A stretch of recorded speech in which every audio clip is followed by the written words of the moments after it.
Bonjour, bonjour, bonjour. Vous êtes plusieurs à me demander depuis un certain temps de reparler du multiculturalisme canadien. Qu'est-ce que ça veut dire ça?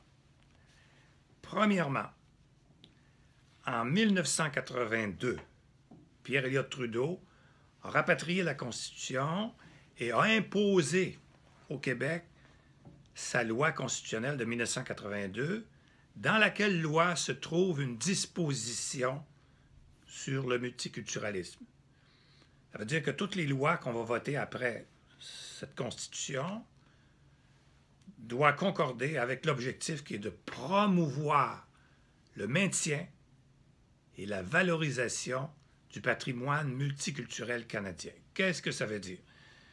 Ça veut dire que la Constitution dit que le gouvernement fédéral et ses organismes ont l'obligation de promouvoir toutes les cultures du monde, toutes les religions, et le maintien.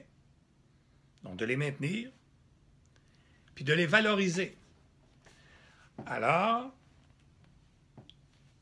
il fallait par la suite faire une loi pour rendre ça obligatoire, parce que la Constitution, c'est un énoncé de principe, mais après ça viennent des lois, des chartes, par exemple, qui donnent la liberté d'expression, d'opinion, etc., droit en matière judiciaire. Et on a fait une loi qui s'appelle la loi sur le multiculturalisme canadien. Vous pourrez aller voir sur Internet, si vous voulez la lire au complet. Alors, cette loi a été votée, je pense, en 1985. Et je vais vous lire tout simplement l'article 3, un paragraphe ou deux.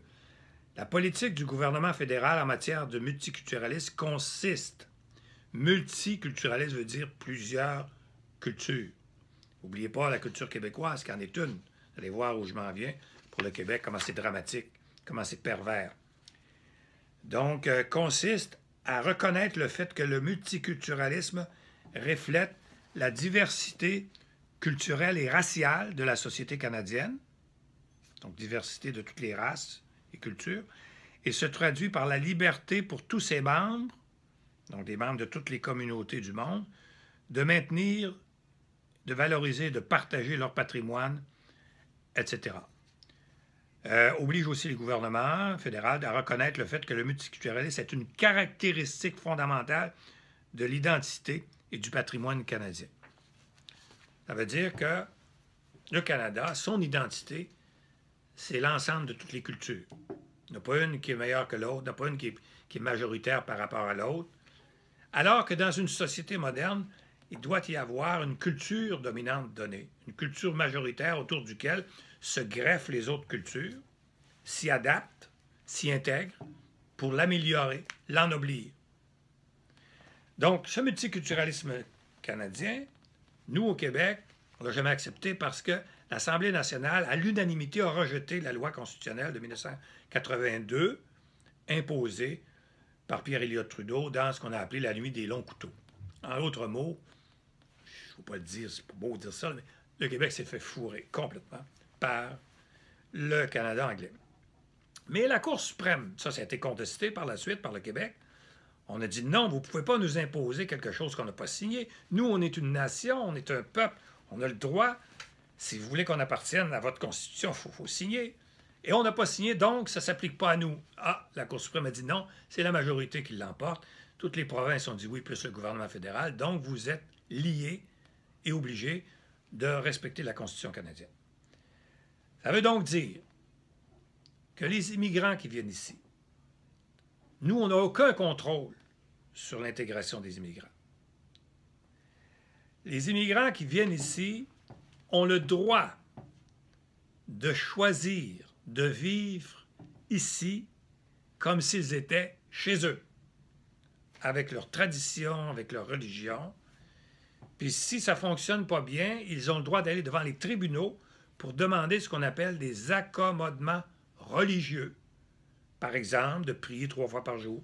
On peut obliger un employeur, l'Université de Montréal, les universités, de dire « Donnez-nous des lieux de culte pour qu'on puisse se recueillir, nous les musulmans, puis pratiquer notre religion, qui est l'islamisme. » Donc, puis c'est correct. On ne peut rien faire. Parce qu'on appartient au Canada. Les immigrants, là, ils n'ont aucun tort.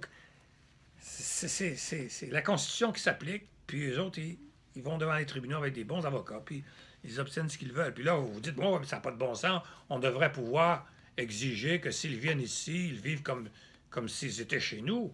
Non, non, non, non, non. Le Canada n'est pas comme le Québec. Le Canada n'a pas d'identité. C'est l'ensemble En fait, c'est une identité multiculturelle. Nous, notre identité, puis là, c'est un mot, il faut faire attention parce qu'il y a une gauche au Québec, puis les gens du plateau à Montréal, l'identité, peur de mourir, peur de perdre sa langue. Non.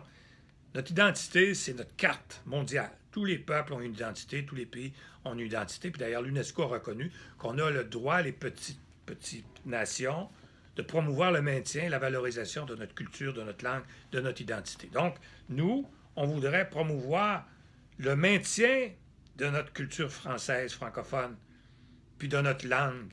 Parce qu'on est tout petit en Amérique du Nord, on est 1,8 %. Tout petit comme une souris par rapport à un éléphant qui est très, très gros, qui déracine des arbres. Mais on ne peut pas. On est prisonnier.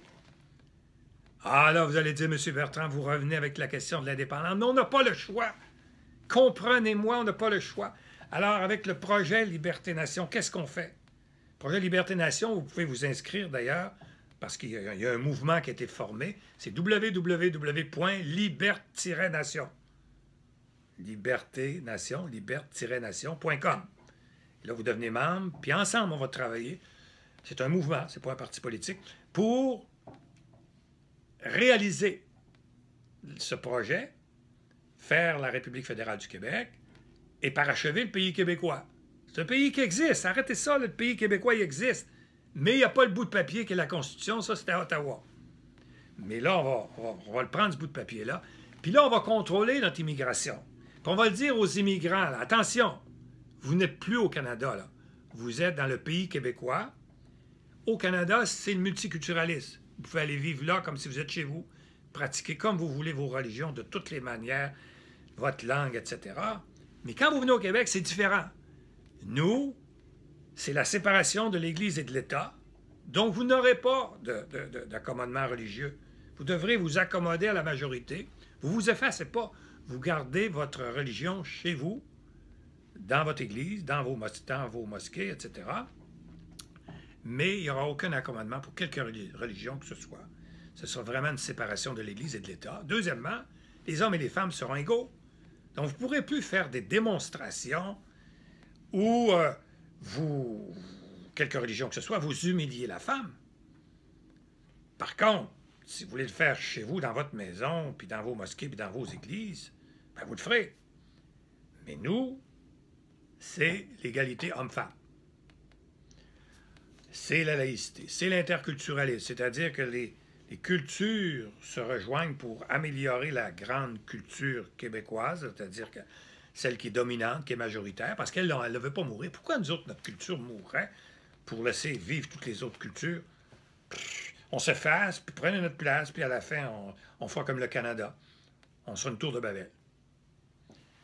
Voilà, le multiculturalisme, c'est une loi constitutionnelle à laquelle on doit obéissance, puis les immigrants choisissent de vivre comme s'ils étaient au Canada quand ils sont au Québec, puis c'est leur droit.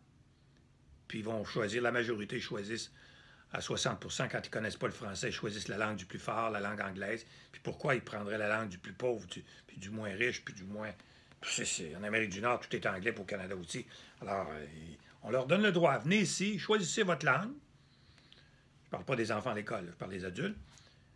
Puis c'est pour ça aussi qu'au Centre Bell de Montréal, les Canadiens de Montréal, des joueurs de hockey qui viennent de l'extérieur, connaissez-vous beaucoup, vous? Même après 5 ans, 10 ans, qui apprennent à parler notre langue. Ça ne les intéresse pas. C'est la langue du plus petit, du faible.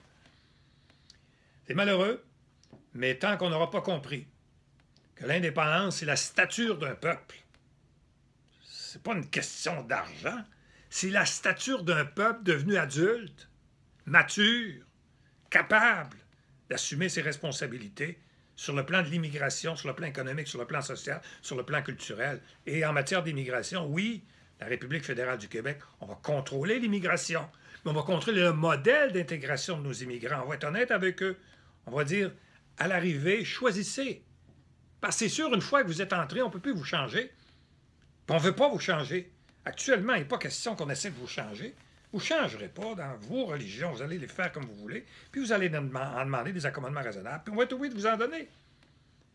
Sinon, ça va aller devant les tribunaux. Les tribunaux vont toujours donner raison aux citoyens qui s'appuient sur la Constitution.